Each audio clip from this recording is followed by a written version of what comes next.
Bonjour mes amis, mon nom c'est Solange Thibodeau, alias Solange Bonheur, et je suis l'auteur du livre de la COVID-19 à la dictature mondiale. Hier, la dernière chose dont je vous parlais, c'est que la technologie d'aujourd'hui traque la population humaine pour la toute première fois de l'histoire de l'humanité de manière aussi importante et efficace. Je vous rappelle que c'est M. Patrick Wood qui explique tout ça dans les jours du grand jury du tribunal de l'opinion publique, c'est-à-dire le jour 6. La situation inquiète, car la technologie d'aujourd'hui cible les êtres humains à très grande échelle. Par le passé, le monde disposait aussi de certaines thérapies géniques. Ne vous méprenez pas à ce sujet. Par contre, avec l'exploitation de la pandémie et ses injections à base d'ARN messager, émerge aujourd'hui une utilisation massive et expérimentale de cette méthode. Le concept tout entier de changement génique et des êtres vivants représente un enjeu incontournable. Le principal depuis 1992, mais il passe inaperçu depuis de nombreuses années. Sauf que, grâce aux événements des 2 dernières années, je vous rappelle qu'à ce moment-là, on était en 2022, la vérité du plan original apparaît au grand jour. Cette prochaine vidéo va davantage au fond des choses. Dr. Ariana Love, vidéo. Les tests PCR avaient bien une utilité de clonage humain. C'était placé le 3 septembre 2024 sur odyssée.com. Là, maintenant, on passe à un sous-titre parce qu'on change un petit peu de thème. C'est le transhumanisme. Où veut nous conduire Klaus Schwab? Il insiste à la fois sur la technocratie par le développement durable et sur le transhumanisme. Comme il l'affirme, la grande réinitialisation ne jaillit pas du siècle dernier. Cette réinitialisation déploie entièrement sa nouveauté, mais la technocratie est à la structure et au fonctionnement de la société ce que le transhumanisme est aux humains. La condition transhumaine s'apparente à une sorte de personne génétiquement modifiée, comparable à Hitler, le surhomme à l'origine de Superman dans les dessins animés. Elle n'affiche pas de différence avec la création de ce personnage, un bonhomme pour enfants sorti de l'Allemagne dans les années 30 et 40. Il s'exprime juste d'une manière différente. Pour Klaus Schwab, le transhumanisme amène l'idée que ce genre de personne vivra dans un monde restructuré. Par conséquent, quand le nouveau monde prendra racine, ceux d'entre nous qui appartiendront à l'ancienne humanité ne se sentiront plus adaptés ni compatibles avec ces nouvelles machines, des engins issus du monde transformé. Nous devrons donc assimiler nous-mêmes cette métamorphose pour vivre dans ce nouveau monde. Ce ne sera pas évident, là. C'est pas très respectueux des personnes âgées, entre autres. Actuellement, le Forum économique mondial fait naître ses héros. Par exemple, Ida, membre du Parlement danois, s'exprime lors d'une de leurs rencontres. Son visage apparaît en arrière-plan avec une plante verte derrière la tête. Ce symbole de dépouillement est approprié dans le contexte. Tout à coup, Ida s'écrie « Bienvenue en 2030! Je ne possède rien, je ne profite d'aucune vie privée, et l'existence s'avère plus merveilleuse que jamais.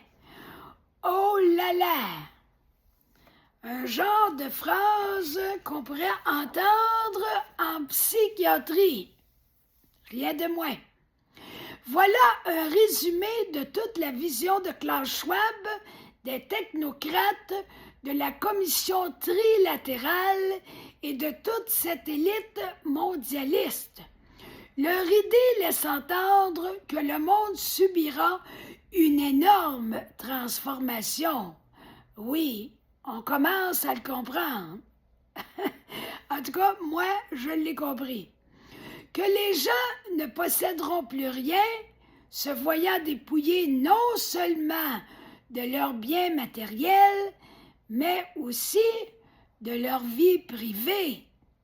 Ça, c'est grave. Parce que s'il y a quelque chose de précieux et de très personnel, c'est notre vie privée. Il n'y a personne qui a le droit de profaner ce qui se passe dans la vie intime des individus. C'est la vie privée, le dernier bastion de cette existence intime. Je recommence ma phrase, là. Des fois, j'essaie de faire du raboutage avec ce que je viens de vous dire, mais ça ne marche pas tout le temps.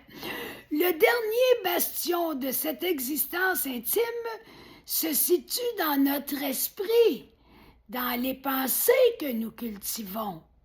S'emparer d'elles fait partie également de leur plan. Quelle horreur! Faut pas se laisser faire. Ils ne se contentent pas seulement de nos biens. Ils aspirent aussi à acquérir le processus même de la pensée. Comme on dit en anglais, sky is the limit. Ils n'ont pas de bout. Ils en veulent toujours plus. On n'est pas des choses, on est des êtres humains de nature sacrée. On ne peut pas accepter ça puis dire, bof, on n'a pas le choix. Oui, on a le choix, c'est à nous de faire la différence. Bon, où j'étais rendue? Attendez un petit peu, là. Je m'égare. OK.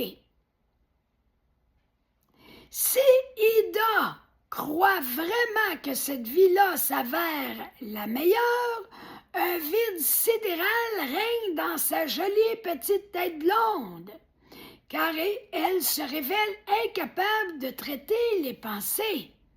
Impossible de s'imaginer une grande joie de vivre, à ne rien posséder et surtout en se voyant amputée de sa vie privée par-dessus le marché.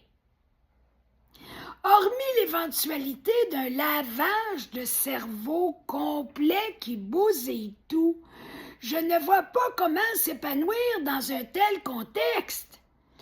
N'oublions pas que le tout inclut que notre propre corps ne nous appartiendra plus. C'est quelque chose, c'est grave ça. Alors, lorsque nous ne posséderons plus rien, il demeure très probable que rien, absolument rien. Là, M. Wood, il met un accent là-dessus, là. Rien, absolument rien ne nous appartiendra. Ni les biens matériels externes, ni le bienheureux refuge de notre monde interne, l'univers le plus privé et intime qui soit. Les mondialistes ne semblent pas s'apercevoir qu'ils inoculent les graines, les poissons, les animaux et les êtres humains et qu'ils risquent de les affecter considérablement. Non, ils ont l'air à s'en foutre carrément. En fait, d'après moi, ils le voient, mais ils ne veulent pas le voir. C'est ça le problème. Peut-être même jusqu'à la mort. Je reprends le bout de ma phrase, là. Les mondialistes ne semblent pas s'apercevoir qu'ils inoculent les graines, les poissons, les animaux et les êtres humains et qu'ils risquent de les affecter considérablement, peut-être même jusqu'à la mort. On rit plus, là. C'est du sérieux. Le logiciel de la vie devient le terrain de jeu de cette caste du Forum économique mondial, exactement à l'image de ce que l'on a vécu auparavant dans l'histoire avec Hitler. L'idéologie sous-jacente, les principes et les objectifs demeurent les mêmes. Cependant, les noms changent et la sophistication de la présentation se modifie, c'est tout. Alors, on s'arrête ici pour aujourd'hui. Likez ma vidéo si vous l'aimez, partagez-la, abonnez-vous à ma chaîne et allez vous chercher mon livre en format numérique ou en format papier en allant à la première publication de ma page Facebook. Vous aurez toutes les informations et même mon adresse courriel. Alors, on se retrouve demain et bonne fin de journée!